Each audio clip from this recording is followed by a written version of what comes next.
it's your life. It's every bit of your life. You can't let go of it.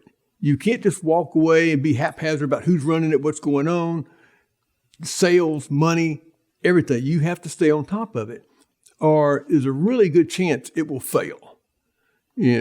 All kinds of things can go wrong when you aren't totally managing your business. Long hours and finding employees, trusting them.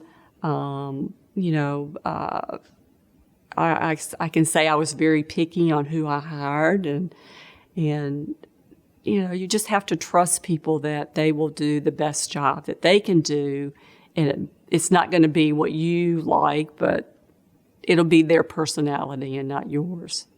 I was getting up in age rapidly, and it was like, well, are we ever going to retire? And I couldn't foresee that. I didn't want to. That's part of owning your own business. It's almost like you're raising your kids, and then, well, they're 22 now. Don't you think you ought to let them go? You can't. Yeah, you can. But I didn't want to retire. I think Nancy was ready before I was, and but then there came one day when it's like, yeah, you gotta move on. And I thought, I won't know how to do this, because when you're running a small business, and I consider it a small business, it becomes, if you're doing it right, it becomes not just what you do, it becomes who you are.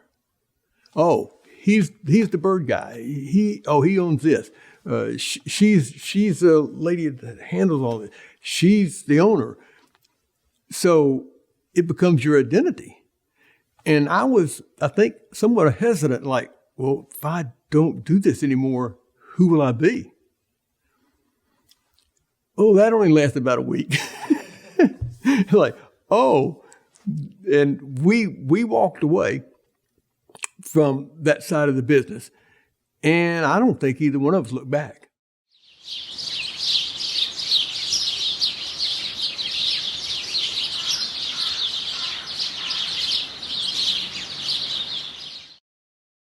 Hello, this is Richard Cole. I want to thank each of you for watching, and I want you to subscribe to our YouTube channel, and don't forget to share it.